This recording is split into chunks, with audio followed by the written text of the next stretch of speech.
Hello, everyone. Welcome. Welcome.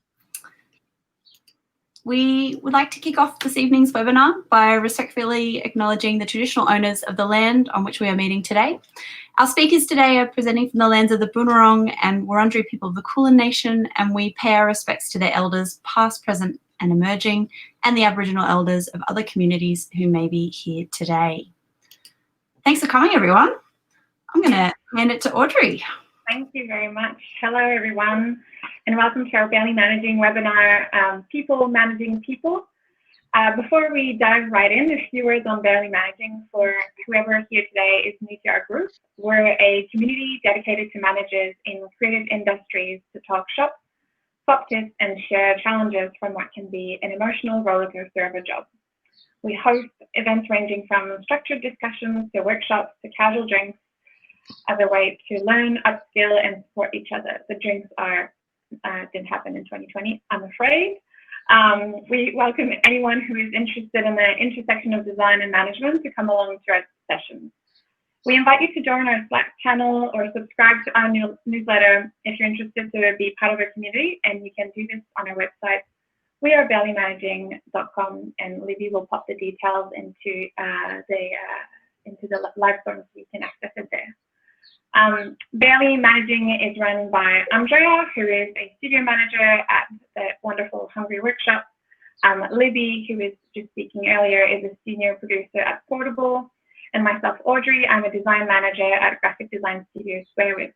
A big thank you to Streamtime for sponsoring us. We could have not done this with Streamtime this year, so very grateful for their support. So thank you for joining us on this webinar. With the year wrapping up soon, we wanted our last webinar for 2020 to be a constructive session about how to manage people, especially when things are going wrong.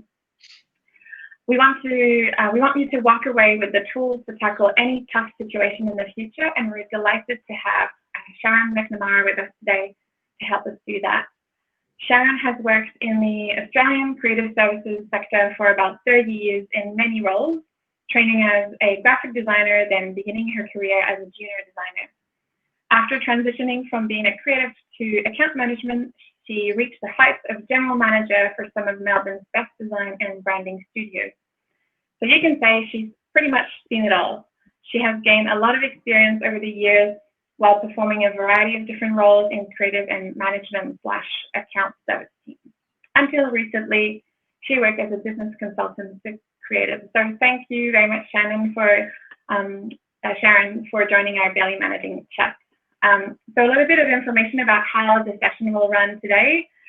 It'll last for about an hour, but we always say that for our Belly Managing webinars, and it always sometimes we go for a bit further, so stick along if you really want to ask some questions at the end. But you're also welcome to ask questions at any point of our session during using the Q&A section. So we've got the chat for just general banter and then some questions. And then we have polls as well, so I invite you to have a look at polls. We're really curious to hear what you find hardest about managing people, and so our questions or choices are feeling unprepared for tough conversations, feeling out of my depth because I have no training and I don't like confrontation. I really don't like confrontation actually. Pop your answer in here, and I just want to say a big thank you for everyone this year who have attended our webinars or followed us into our adventures and contributed to our Slack. It's been really good to have a community of people kind of there to help, especially this year when everything was falling apart. So yeah, a big thank you to everyone who's attending tonight and who has attended in the past. So I'll hand it over to Andrea to get in the thick of it. Mm-hmm. Thanks, Audrey.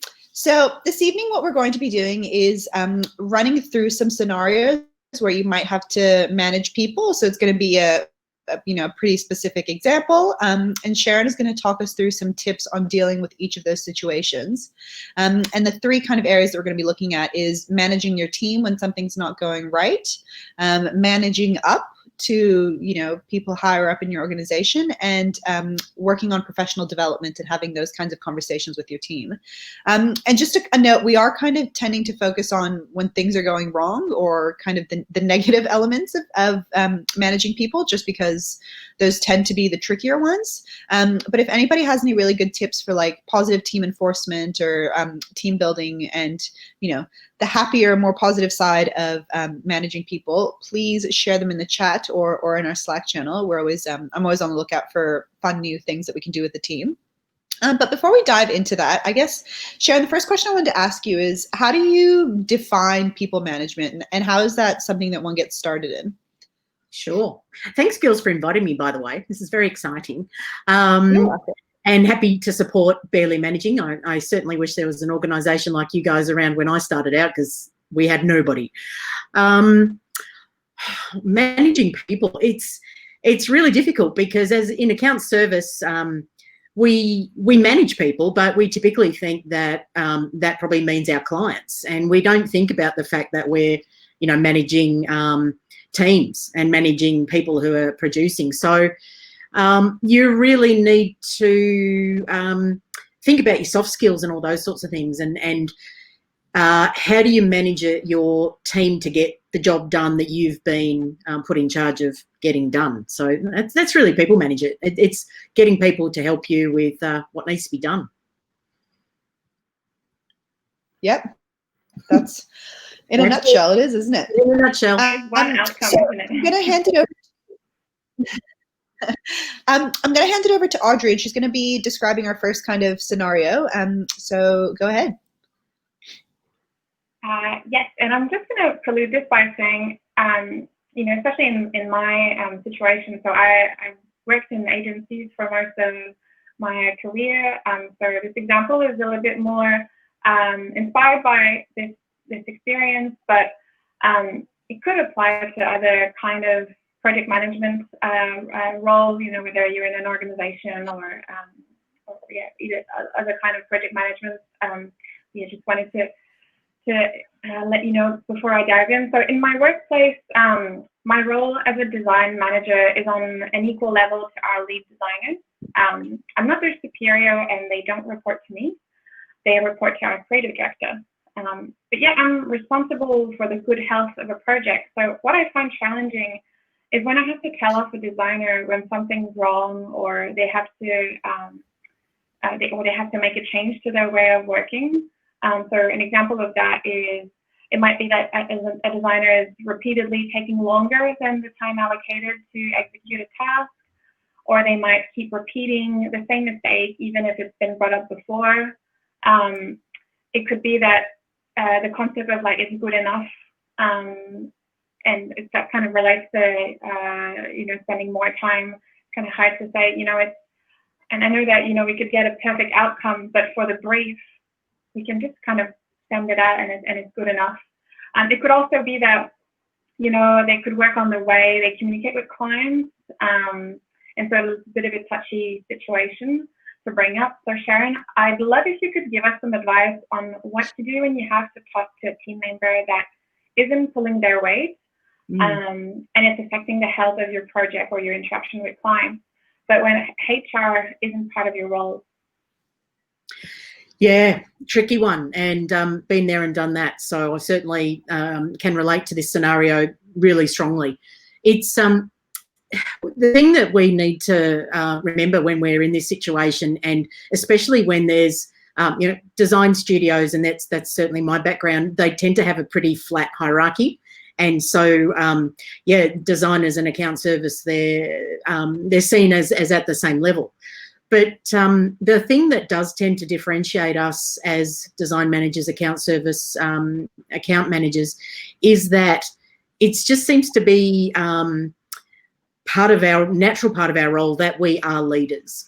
And that's the bit that then comes into play when we're working with creatives and any other colleagues.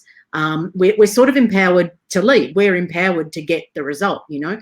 On spec, on time, on budget, that whole thing. So that implies a leadership position. And so that's kind of how you've got to think about it when you're dealing with a colleague who's not necessarily giving you the results you need. And so, but at the same time, you need to do that without seeming, to be, speaking down to anybody or condescending in any way. And to put the positive side to that is, if you're not comfortable thinking of yourself as a leader, think of yourself as a coach. Think of yourself as a cheerleader, even. Think of yourself as someone whose part of the job is to get a great result. And if everybody's feeling really positive about working on the task, then you're more than likely to get a great result. Something I was thinking is that it's not always exactly clear what our roles are to other people in our organisation. And unless it's really spelled out by, say, senior management or business owners, maybe your colleagues don't actually really know exactly what your job entails. And importantly, they don't understand the level of responsibility that you carry. And so, they're not, there's no empathy for the situation that you're in, or understanding that their behaviour is potentially putting you in a difficult situation. So everyone practicing empathy in any workplace situation is definitely going to help. I think, Sharon, in terms of, you mentioned, especially if the management hasn't made that clear to the rest of and it depends on the scale of teams, but would you say something that you could almost, depending on your case, that you could almost ask your management to sort of, because it's essentially as if it comes from them first, it sort of feels, would that be an okay thing to ask them? Absolutely. It needs to come, and again, in my experience, creatives will have the most respect for the creative director. And in some businesses, that person is the business owner. In other scenarios, they're not, but they are someone with a lot of responsibility. And if they need to get together with their team without you and say, hey, Audrey's got a tough job, can you imagine sort of wrangling clients and you guys, think about what she has to get done in a day. You guys scream about putting, working on 3 projects in a day. Well, Audrey could be working on 10 projects a day. Imagine what her timesheets look like. So it's trying to build that understanding and that empathy for your role and how they and how they can build respect for what you do and how you contribute to the business, if that's not something they're that they know about. So so the things in terms of some of the specifics you were talking about, people not delivering or making regular mistakes, it's really important to dig deep and not just look at the superficial what's going on sort of on the face of it, but to dig deeper and say, well, is my colleague actually being asked to perform a task that they're not trained to do? Is this task that they have just too difficult for them, and are they not equipped for it? So in your role, is there anyone else who can do it, or can you get a team member to come in and help out? Because you can see that someone's struggling, so how can you relieve that tension really quickly? And that's, that's teamwork. It seems like common sense, but that's, again, it's a leadership decision to seek help for your colleague, which will obviously eventually help you in your management of the project. A lot of people aren't great at managing their time. And, as I said before, a lot of our KPIs are around on spec, on budget, on time. And so without, again, hopefully offending anyone, just say, hey, look, you seem to be challenged or struggling a bit with managing time on this. Let me help you out. We've got these stages, we've got these deliverables. How about I just mark some key times and key dates in your calendar and just help you to hit those milestones? What do you reckon? And it's about helping them. And so, again, that's a positive way to approach it, rather than, damn you, why do you always take so long? You're not going to do that. So yeah, that's always a really good thing, because time management can often be the enemy of a creative person. And look, attention to detail sometimes isn't a strength. Sometimes people feel like they have to do things too quickly and they're not checking. So just, again, reinforcing the importance of If you've got a colleague who's, as you mentioned, Audrey, repeating the same mistakes, it's like, well, let's think about this. We have to do things fast sometimes. And what if I wasn't here to check and we were to send something out to a client and it was full of mistakes? I mean, that doesn't look good for anybody and really hurts our reputation. So check everything yourself and rely on me as a second pair of eyes. Take the responsibility and help us get a fantastic result. So again, if you notice the sort of the coaching aspect to what I'm saying is that it's not so much you talking about the problem that this person's causing you, it's talking about how you can help them to get a better result and to relieve the pressure on yourself and the rest of the team. So that's really kind of my advice to having those conversations, because they're tricky. It sounds like too, sometimes it's, like you said, like sometimes it's the first thought is to think or want to say, why is this wrong, or why is it like this? But and it's almost been more a bit accusative, but really it's about, like, I find that sometimes it's helped when I would just say, can you explain to me why, as far as this has a this way, or in the sense that you said, do you think that you might want some of my help with the schedule or whatnot? So it's almost like putting it back into their court to explain their situation, and so maybe then it's less about you prescribing a solution and about them opening it up to potentially getting to that same outcome. But in the heat of the moment, sometimes we can kind of just go like, yeah. And look, it's really important to be friendly with people. I mean, there sometimes can be a culture of us and them in creative businesses. Anyone, the suits, don't understand and don't get us, and they're not creative, so how would they know? Well, hey, I was a creative, I know. So I find that's really helpful when I'm managing creative teams, is that I already have an understanding of their process and how protective they are of their process, and how there's ego involved, and that's when it gets really difficult to give feedback to people and to encourage them around to your way of thinking, is that they can feel like their egos are being attacked. So you really have to kind of be a minor psychologist sometimes to think about their motivations and work around a way to not offend people, but to get the result you need. Yeah, and I mean, it's so easy for everyone to, you don't want to offend anyone's ego, really, whether you're a designer or another. It's just everyone. I think there's this kind of, fundamentally people want to do a good job. I'd be surprised that, like, people in your business are kind of waking up every morning just going like, I'm going to screw everything up today. So I guess we have to acknowledge that. Thank you, Sharon. That was really helpful. Yeah, pleasure. Yeah, I love that, Sharon. And I really love what you're talking about, especially, I mean, I work in a really small studio. I'm sure a lot of us do. This concept of you're all very close because you're kind of in the trenches together, but there is, friendly, but not necessarily friends. Because if you're really, like, I'm really close with everybody that I work with, but sometimes that's a hindrance because I have to have these conversations, and I'm kind of, I'm doing it as their friend. I'm kind of like, oh, hey, I know we're really friends, and like 20 minutes ago we were joking about this thing, but actually you report to me and you didn't do that thing properly, and I get really weird about it. And I actually, like, in the way that I'm doing it right now, I'm kind of like, hey, sorry, you didn't do that thing, and then I just sound like an idiot because I'm nervous about the whole thing. Yeah, you got to maintain your confidence and make sure that it's not about a personal attack. You're not telling the person that they're rubbish. You're sort of saying, hey, look, I've noticed something here. Can you tell me about this bit, because I don't think it meets the brief, or I'm concerned that it's potentially going to put the client offside. And you approach it in a really collaborative way.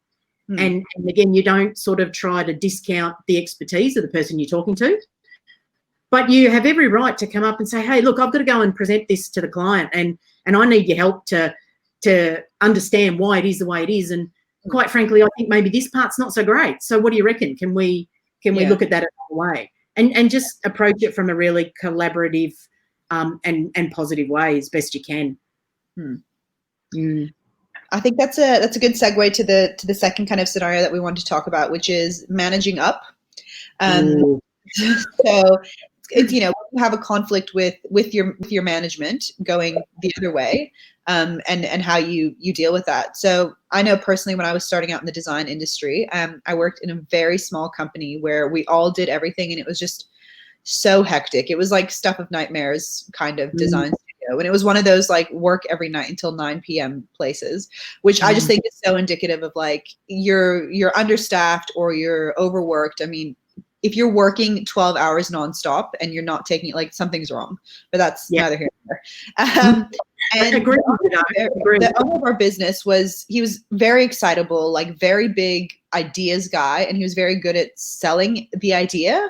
And then, we'd be in a meeting and he'd be like, yeah, we can do that. Like we can do SEO. And then we'd come back to the studio after the meeting and everyone's like, do you know what SEO is? Like, can you do it? Like, I can't do it. So it was just kind of like a really big learning curve to try and temper expectations when he was selling things to clients that nobody knew how to achieve. So it was kind of like, love the big sky thing or blue sky thinking. What's that phrase? Love the blue sky thinking, and like, it's great to be aspirational, but not when you're leaving and everybody else is staying until 9 to like teach themselves how to do SEO.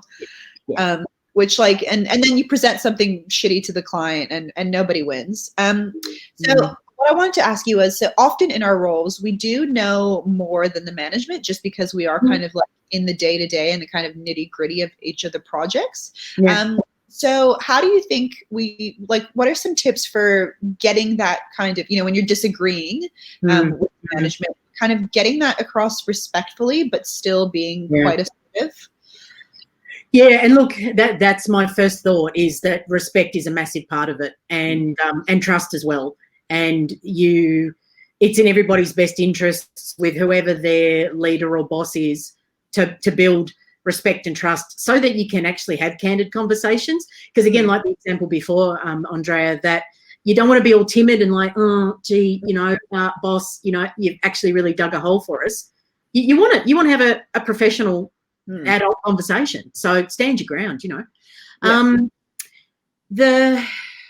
What I find to be something that happens a lot is that people don't, and this happens through any level of business, not necessarily just the creative director or the boss, is that if people don't feel the consequences of their decision making, then there's no learning.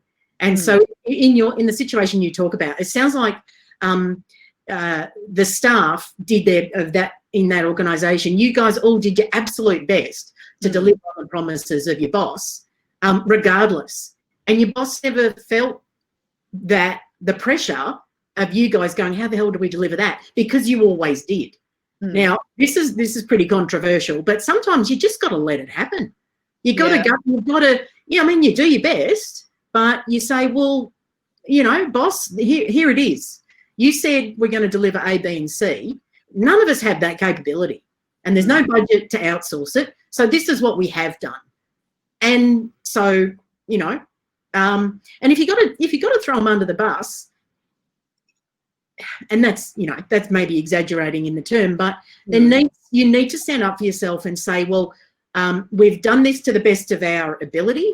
And obviously, you as the design manager might be responsible for presenting it to the client. So we have done this to the best of our ability, but I think, there's been a problem with some expectation setting, and this is our solution as an alternative. And that might save face for your boss, but it also allows you to save face with the client. Because ultimately, that's the thing. If you lose the client, that affects everybody.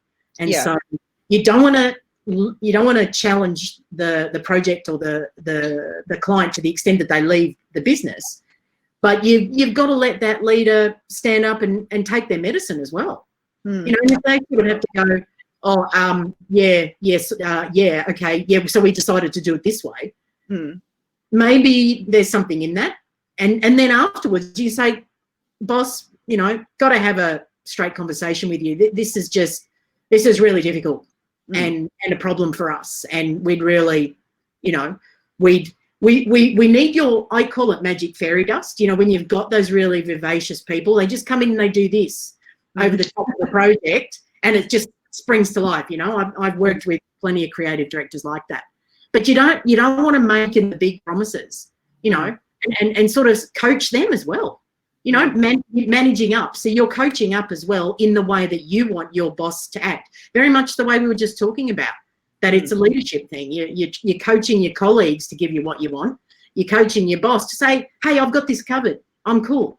Let me do the promising. And, you know, maybe they'll step back a bit and not, you know, throw you under the bus before you can do it to them.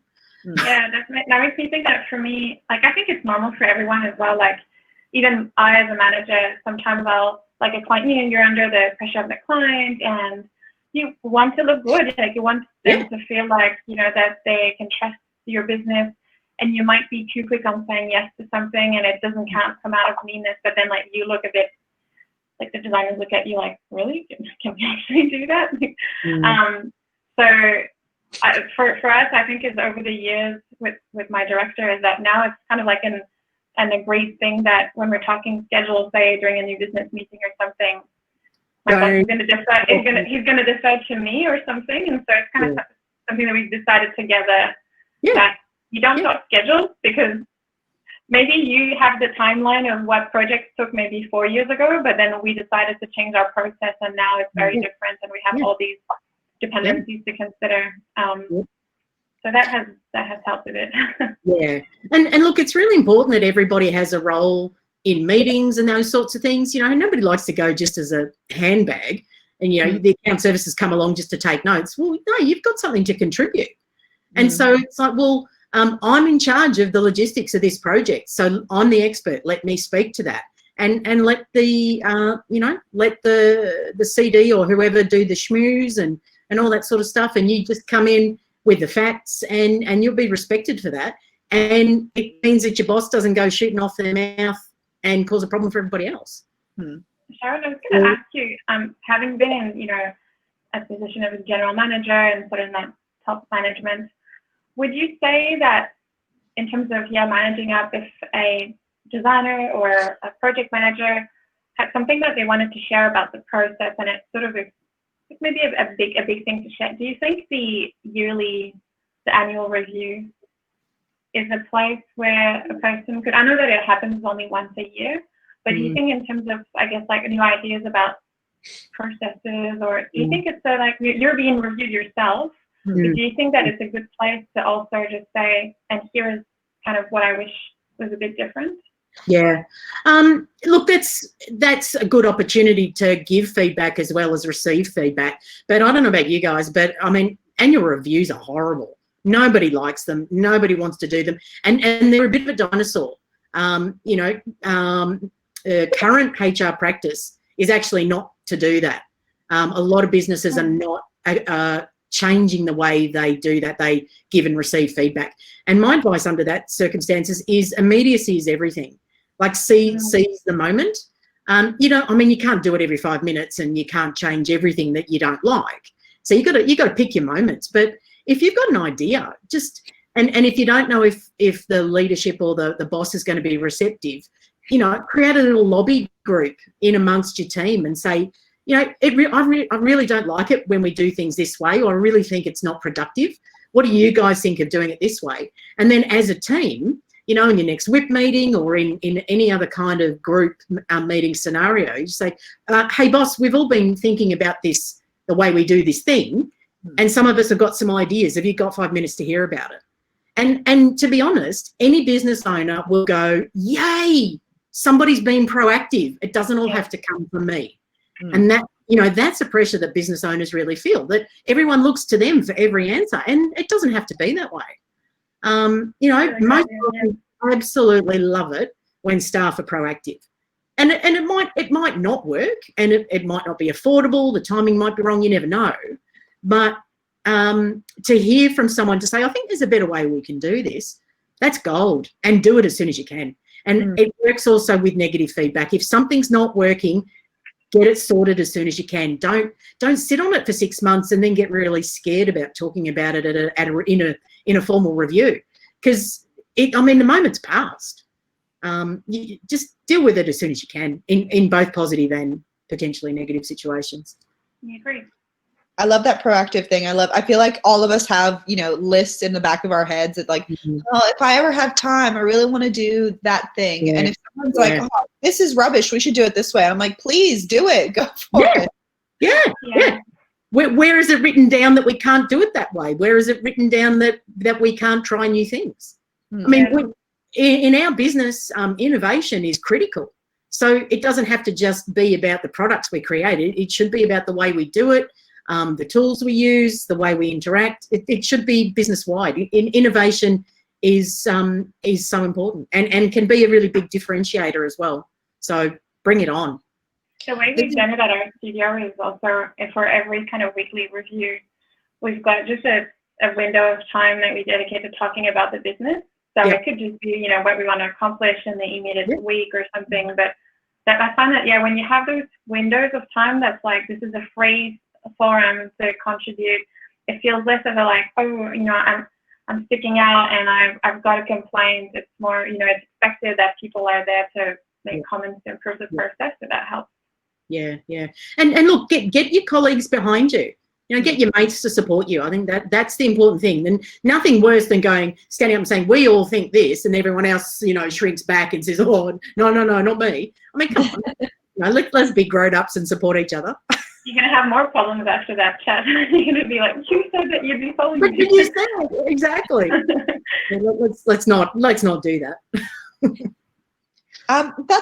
This kind of brings us well into the third kind of scenario that I want to talk about, which is professional development and setting and tracking KPIs in general, but obviously, especially this year, which is, canceled.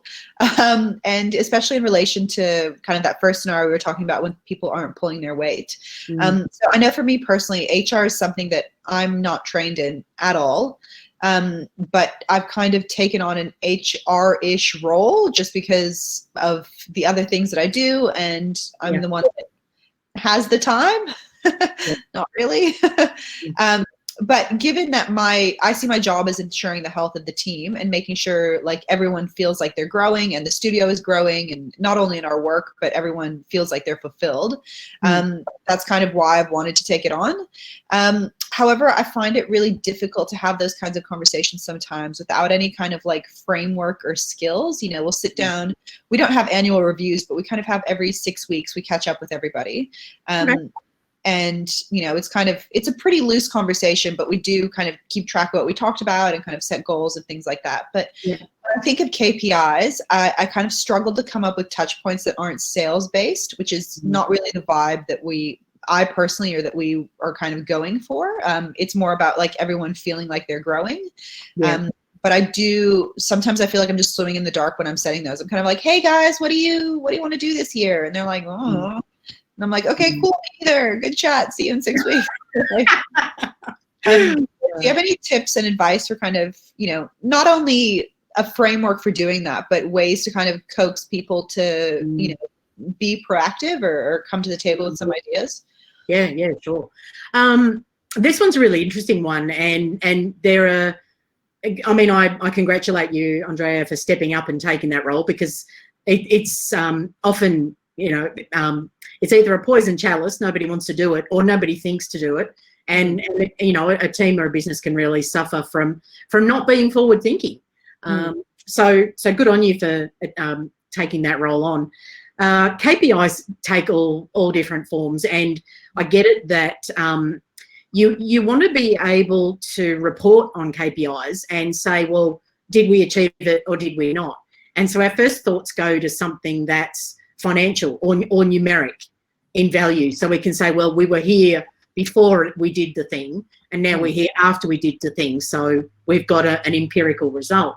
I did some reading in preparation, and there's tons of non-financial KPIs. And one of the first things might be actually inventing a new name for KPIs, because it's really... I was just going to say, it's so awful. It makes me feel like I work at like corporation that's like got 10 people. Right? Welcome to your review. No, it sounds like And just like the acronyms, using acronyms when we talk in the lingo is so Yeah. off-putting. Oh, it is. It's just like, Yeah. So, I mean, you can just call them goals. I mean, that's what they are. But, well, sorry, not really. KPI, key performance indicator. So it's an indicator that you have of something that is critical to a business or a function that by you doing it, you're creating a measurable result. Okay. So it's an important factor of business, but it's not necessarily, it just doesn't have to be put that way. And in our industry, where so much of the value of what we do is intangible, so sure, we can measure, you know, sales and, you know, how much we build for that brand identity versus that one. And if we're charging more, does that mean we're more successful? Well, maybe, maybe not. But this is where you sort of go to, you go to soft skills. That's where you can get into the non-financial KPIs, and then the challenge is, how do you measure the improvement? And that's where it becomes quite tricky. But then, you know, we all know about research and qualitative versus quantitative and that kind of thing. So it doesn't have, you know, it doesn't have to be on a scorecard. Something I was encouraged to do very much early in my career. All about spreadsheets, all about evidence, all about, you know, empirical data. And one of the bosses of a business said, you can't do that all the time. You work with people. You've got to use your gut. You've got to follow your instincts. You've got to listen to what people are saying and look at how they're behaving, and then make a judgment call. It's not about, oh, well, they you know, they've entered their timesheets 25 days out of 30. Well, okay, that's one measure. But, you know, are they a good or bad influence on the team? You know, do they demonstrate leadership? Are they encouraging anybody else in their work? Are they sharing their skills? Is anybody recognising that someone in the team's struggling and they've taken them under their wing and have made it their job to make that person's role in the business more enjoyable? You know, that stuff's really important. And it's a great way also to delegate it away from ourselves. This is the thing. This is where the magic comes in, right? Very clever. I love it. Yeah. So you can say to staff member A, you know, the new guy seems to be, you know, a little timid in pin-ups or presentations, and whereas you're really good and you really speak your mind and you're really confident about it. So how about doing a little bit of coaching with that guy? And it's got a twofold effect. You're pumping up the ego of the person who's good at it already. They're going, oh, somebody recognised I'm good at something. That's awesome. But then the other benefit is that somebody in your team is going to get better at doing something which benefits everybody. And then you can interview your colleagues and say, so Andrea, your situation, you talk to other people and you say, have you noticed a difference in person A or person B? And tell me about that difference. And you can track that the same way you can track numbers. But you're just using, you know, I guess, perhaps more subjective terms, but it's still possible to do. So, yeah, I mean, and the important thing to say about goals and that horrible KPI term is that without something to aim for, it's just Groundhog Day. So come in, sit down, get a brief, do the thing, have lunch, get a coffee, do the next thing, go home. I mean, that gets a bit, you know, a bit old. So if on the side, and as long as it's not onerous and it's not as like you've got 6 KPIs and we're going to measure them at 3, 6, 9 and 12 months, and if you don't perform well, you know, you're in trouble. No. It's like, okay, so you're a bit, you know, maybe you're a bit soft on a particular skill. How about you research some training? The business will fund it. You'll get better at what you're doing, which means you'll enjoy your work more. And, you know, we're gonna see how it looks at 6 and 12 months. And after 12 months, we're going to give you one of the junior staff to train up, and you apply what you've learned to other members of the team. And that's, you know, that doesn't feel really onerous or really difficult. Mm. And it's hopefully tapping into a motivation that somebody's already got. And that's the challenge. Understanding the people you're talking to, what are they motivated by? So if it's or you're not that great at speaking with clients, then it's, well, how can we, and when people aren't great at things, they generally don't enjoy them, right? So upskill people, help them to enjoy it and be better at it, and that works for everybody. So I love this one on the what motivates this person, because it reminds me of when we're talking new business and you're trying to see how you can come to an agreement with a prospective client, and what motivates this client to is it, are you going to win them by X or Y?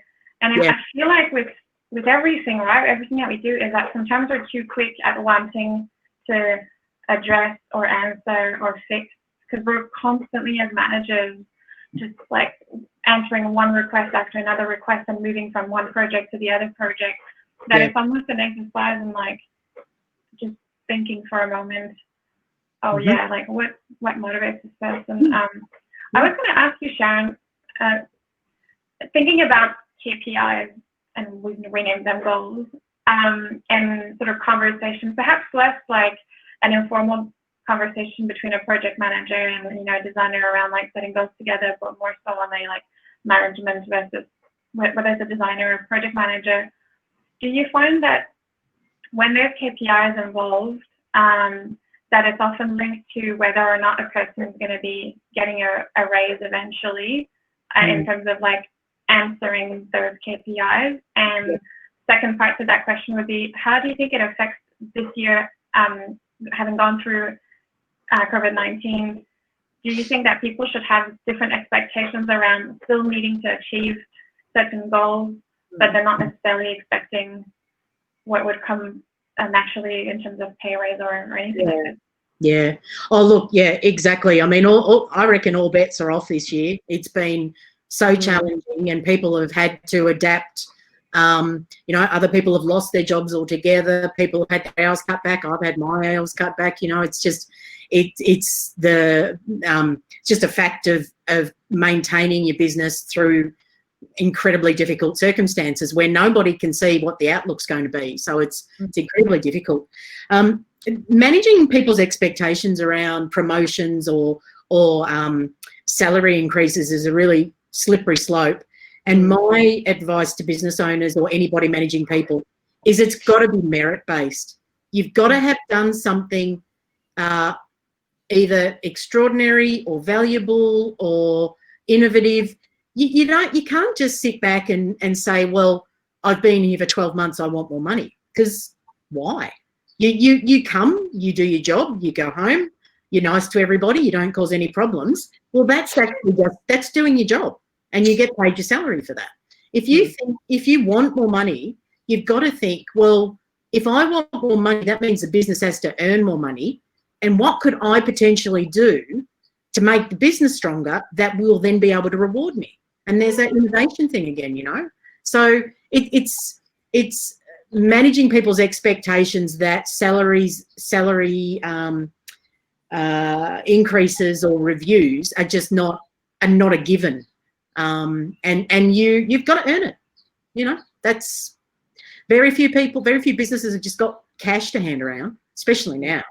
And to the second part of the question, I would really ease off on anything around goals and KPIs right now, because I think a lot of people will have struggled through working from home, not having the social networks that they've had, that they enjoy at work. I mean, I can speak from personal experience. I've not necessarily enjoyed this last 8 months working in isolation. I love my team. I love the banter, I love the company. They're my mates. So ease off, be gentle, and if you've all survived and you've kept your jobs and you've made it through, celebrate that and be grateful. It's a pretty big goal. It's not a goal, but it's a pretty big achievement. Yeah, it's a big achievement because not everybody has. And our you guys all know that our industry is made up of teeny tiny little businesses. 2 people, 3 people, 5 people. There aren't many out there that are 40, 50, 60, 100 people. And so these businesses will have been doing it really tough. And account service will have felt it because they're trying to make the most of every opportunity in terms of income and everything else. So that it's hard enough. So yeah, if your job is to measure and report on performance of other people, cut them a bit of slack, I reckon. There's always next year. And if you've survived, you've done a great job. So for sure. We've definitely shifted our conversations from like, what do you want to do this year to like, you okay? Yeah, exactly. Yeah. Yep. And like, Absolutely. what can we do to help you as opposed to what can you do to help the business kind of thing? Yeah, you can still achieve that outcome. You've just got to ask the question in a different way and ask it in a way that the person you're asking feels motivated to want to participate. Mm. Sharon, we have a question from Shirley asking, do you have any advice for new aspiring managers? Yes. Get a mentor if you can. They're just invaluable. Somebody that you can vent to, somebody that you can go to with questions. And I mean, you guys with your Slack channel is brilliant. Again, wish I had that when I was growing up as an account manager because I had nobody to ask. And that venting thing's incredibly important. You don't want to vent to your team because there are some things that frustrate us that it's not appropriate to talk to your colleagues about or your business owner or your boss. So often a mentor can help you gain perspective about the thing that you're frustrated about. Tap into any resource you can to research, learn, equip yourself, especially if the business you're part of doesn't have a culture of training and learning, and there are plenty out there that don't, and who say we don't have the time or the money for training. Well, so then think about what you can do in your own time. As we all know, plenty of online stuff and plenty of free stuff that you can do. But I reckon number one is find yourself a mentor. And it doesn't have to be some, grey-haired old person who's been doing it 50 years. Somebody who's only been in the business for 3 or 4 years and who's who's quite close to you in experience will still have had different experiences. And you might actually support each other, which might be nice too. Mm. And just on about the resources, Libby might be able to pop it in the chat, but Barely Managing, we've recently updated our website with a huge resource, that was maybe a bit of an overstatement, huge, with a resources page with some resources, lots of different things, like podcasts, books, our previous webinars as well. Perfect. So it's a nice place to start, because I think, you can, when you start, you could probably sit on a school bench for another 3 years learning everything about project management, right? Yeah, you kind of just have to do it, and then you'll learn from your experiences. So, and also just join the Slack channel of Barely Managing and just ask questions as you encounter any kind of issues. It's not quite like a mentor, but it's a community, I guess, there to. And it's more. I think it's quicker. It's not like, I'm with my mentor in a month, I'll make sure to remember this to ask them. And Sharon also has some resources that we're going to share at the end of this chat, so stay tuned for that. Adrian put a really good question in the chat about how do you handle a staff member with a terrible memory? I also have a question, Adrian. Actually, I was when you were talking about not just being the person at a meeting who takes notes, Sharon, that's something that I've always really struggled with, because sometimes we go to a meeting and someone will be like, oh, I know it's my job to ensure the health of the project, but sometimes I'm like, you were sat there too. Like, how do you not remember? It's not my job to do your remembering for you. It's my job to come out of the meeting and be like, okay, we need to do X, Y, Z things. Your job is to remember that they are targeting this kind of client, or that's a silly example, but I know I struggle with that as well. Yeah.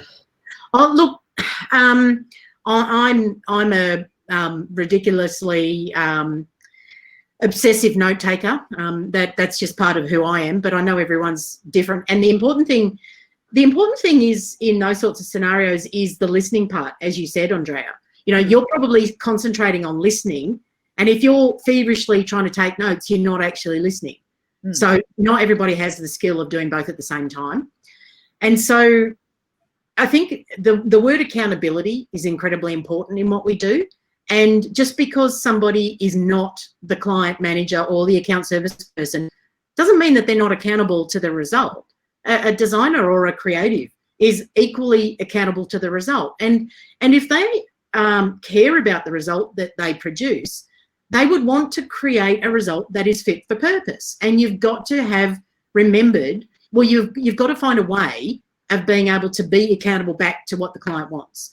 Now, a lot of account managers will create they'll write notes, they'll share them with the team, and then that's a great way of creating accountability, because if it's written down, someone can't say, well, I didn't remember that. It's like, well, it's there, it's in writing, so come on, don't. What are you saying? You've got been given every opportunity to know what you've got to deliver and why. And so, yeah, there's those sorts of things. It's just the getting together afterwards and the debrief and sort of, because we hear things differently as well, and we filter things differently. So you might sort of have heard something and taken one. Perceived it in a certain way, and your colleague that's in the same meeting said, I didn't think that at all. Well, then it's somebody's job to go back to the client and say, hey, is it this or is it this? Yeah. Because we've got two different points of view. And that's really critical. I guess it looks like Adrian's asking more about like just general memory issues. Yeah. Something that really works for us is, I know it's a bit different because at Hungry Workshop we're very production focused, but we just have checklists for everything. Yeah.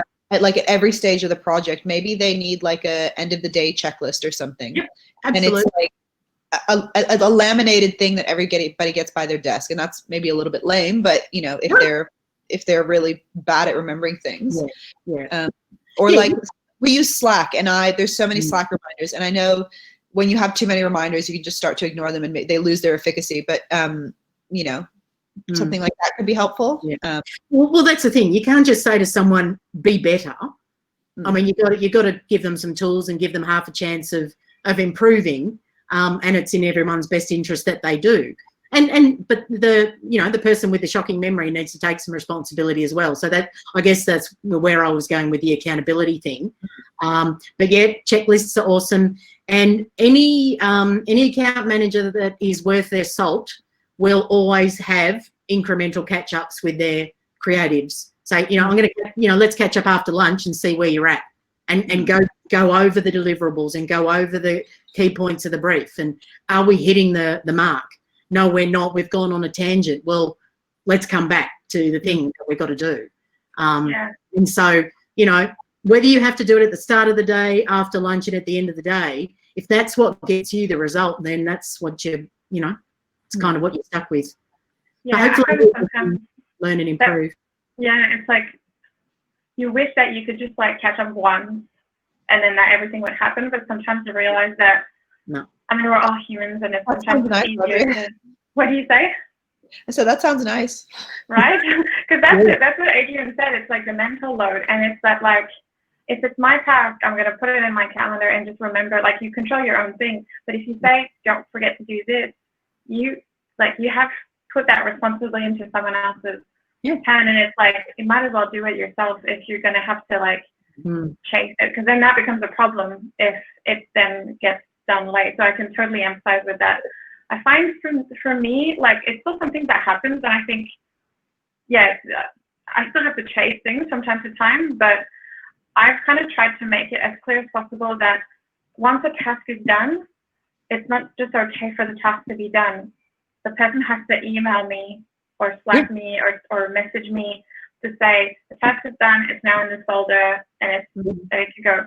Not just, and it's something that I expect. I like it. It's a direct, it's not even just good enough. It's just as important to tell me that the task is done and doing the task, essentially, because then it just helps liberate brain space a little bit. Yeah. And look, sure. a lot of account managers are also traffic managers, and Andrea, you know, you as a studio manager, you're all about scheduling and managing resources and planning. And yeah, people need to tell you when, you know, I've finished this, I'm ready for the next task. That, I mean, that's just a, you know, that's a fundamental of being an effective team and you know, being responsible for your own time and other people's time. But I, like Adrian, I totally agree. Sometimes when we're having meetings, I feel like sometimes people are like waiters. I'm like, you're not going to write that down? You're not going to, I'm over here like, I've got to do this, I've got to do that, I've got to do that. And we're all kind of agreed. No one's like picked up a pen, and I'm like, what do you guys, okay. And then I have to know, like, oh, remember this thing for this other person. No. Yeah, I mean, people,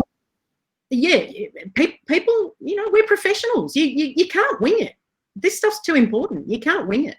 And if you're just, and you can't rely on someone else to be your memory. I mean, that's just really unfair. I mean, yes, we take the responsibility of making sure things get done when they're supposed to get done. That doesn't mean that we have to carry the load of all of our teammates, because that's not fair. Exactly. So, you know. Lift. It feels good to vent a bit. Maybe I should give everybody a pen for Christmas, a pen and a notepad. Yeah, exactly. I think that's a great idea. A great Kris Kringle gift. That would actually be a bit of a hidden message too for the colleagues that are similar to do sticky note pads. Yeah, very good passive aggressive Kris Kringle. Yeah, opens up another problem potentially. Yeah, probably does. Yeah. So I just have one final question for you, Sharon. We're kind of wrapping up on our hour now. Your career has spanned so many different aspects of design management. What advice would you have given yourself when you first started out? Oh, I would have been more proactive with educating myself. I very easily fell into the learn by doing pattern. And everybody does. And you know, as per the experience that you shared, Andrea, you know, you work a big 12-hour day or more, and you just think, well, I don't have time to read articles or, you know, go to a webinar or listen to a podcast or something. But by not doing that, you can really put yourself behind the eight ball. And there's just, so it's informing yourself about what's available. It's doing things, taking little steps and realising that if you just sort of commit, you know, maybe a couple of hours a month.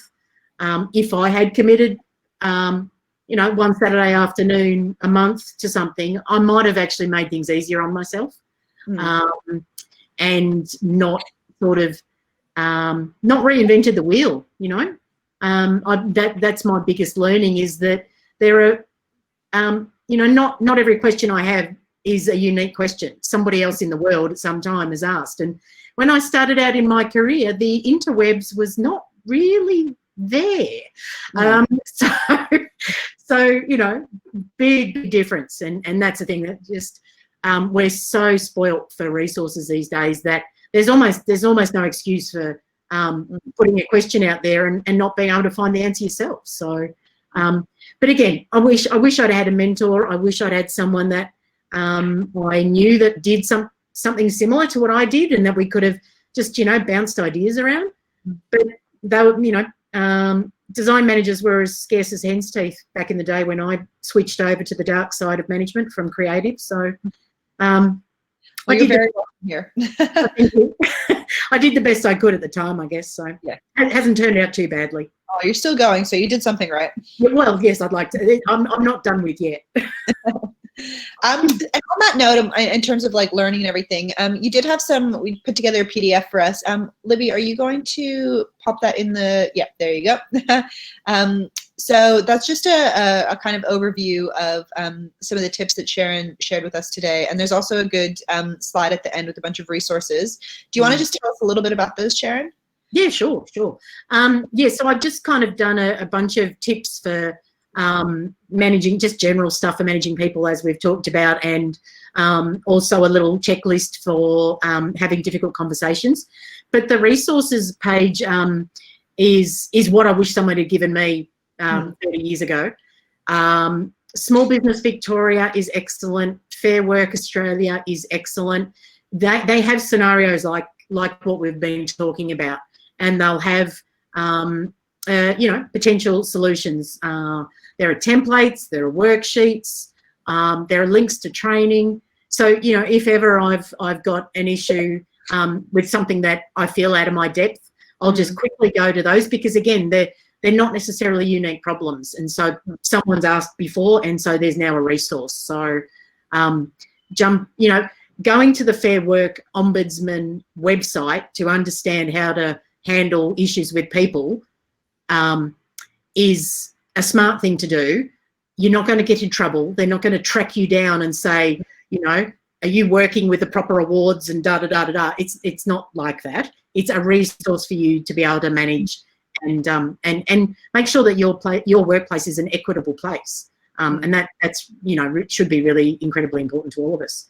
And I think it's so easy to forget sometimes, because so many of us work in small studios, and kind of going back to that friend thing is that we not only we do have duty, like a duty of care to the people that we're working with, and there are kind of actual legal things that we need to have in place, and it can't just be like, do all the things that we ask you to do, please, and you show us initiative and remember everything and everything's great. There is legal frameworks for the way that we need to deal with some of those things. And the way we give instruction as well. Like if we were to give an instruction that puts someone in harm's way, that's a problem. So we've got to inform ourselves probably about more than we think we should. But again, because there is that assumption, and the reality is that we are leaders in our roles, whether we've got somebody reporting to us or not, or regardless of how much we're paid, it's our responsibility. So just get yourself informed. And I guess one of a plug for Blair Enns as well. I'm assuming pretty much most people who are on this webinar know that name. Read everything he's produced. Yes, he's American. The context is slightly different. It might be a bit salesy, but geez, he's got some absolute gems about how to work in this industry. So if you don't know about him, get on board. Sharon, do you think it would be worth screen sharing the little documents? Do you think or do you think people can just download it in their own time? Yeah. I can screen share if that's helpful. I can do it now. People want to go for it. I'll That's just fine. see if I can. It's not an exhaustive list. It's a handful of things that I use on a regular basis, and so I hope that they'll be useful. Can everyone see my screen okay? Yep. Thanks, Audrey. Yeah. So few tips just to have on hand as reminders about how to stand your ground, be confident, and hopefully get people to empathise with your situation, and that everyone ends up in a better place. So. And then tips for having a difficult conversation at work. It's a skill. It can be learned. Don't feel, and especially if you're one of those people who answered, I don't like confrontation, then learn, develop a skill to overcome that fear, because like it or not, it's going to come up at some point.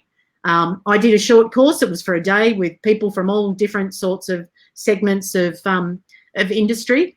And I came away with a handbook, and I was taught how to do it. And it didn't change my life. That'd be a stretch, but gave me confidence to deal with stuff that would otherwise be pretty difficult. Yeah, and it takes practice, isn't it? And I think that's where I feel like if you're going to have a tough conversation, it's all about, you might just get really good at it after a few years, but at the beginning, it's always about preparing for itself. It is. It's like any other meeting. If you don't prepare for a meeting, you're more than likely going to fall on your backside. So give yourself the best shot of getting the result you want by preparing. And a little tidbit in there too is to is to don't feel like you've got to do it all on your own. It's really important to have an impartial person sitting in on difficult conversations, because it's possible that things escalate that you might not be able to handle. So if there's a third party and an impartial third party there to kind of be a witness to what goes on, can kind of really take the heat out of the situation. So always, try to do that if you can. Yeah. I also always try to prepare, like not only prepare what I'm going to say, but try to think about what they might say. Yep. So I'm kind of like prepared for all if I say this and they say that, well, I'll be ready with this. But if they say that, then I'll be ready with this instead, kind of thing. Yep. Yeah. Look, do a bit of role play if you can with a colleague. Get them to play devil's advocate and prepare you for whatever potential response. So yeah, that's excellent advice, definitely. I mean, we've got a few resources here. So yeah. Yeah. Welcome to have a read through those. That's really good stuff. Yeah, and it's all free. It's all there. Take advantage of it. It's stuff that like I said, I use all the time, and really has helped me enormously throughout all the roles I've had. So great. Awesome. Well, thank you so much, Sharon. That is us here, our website and our Instagram, if you want to follow us there, and you can join the Slack from our website. And that's it for us for today and for 2020. Woo! Congratulations. Ending on a high. For sure. Well done. So thanks to you guys. Like Audrey said, thanks for everybody who's come out to all our events. I know it's hard to jump on another Zoom at the end of the day after you have probably been doing them all day. So we do really appreciate seeing everybody here. And we will see you next year with hopefully some in-person events. See you later, everyone. Thanks, everybody. Bye, guys.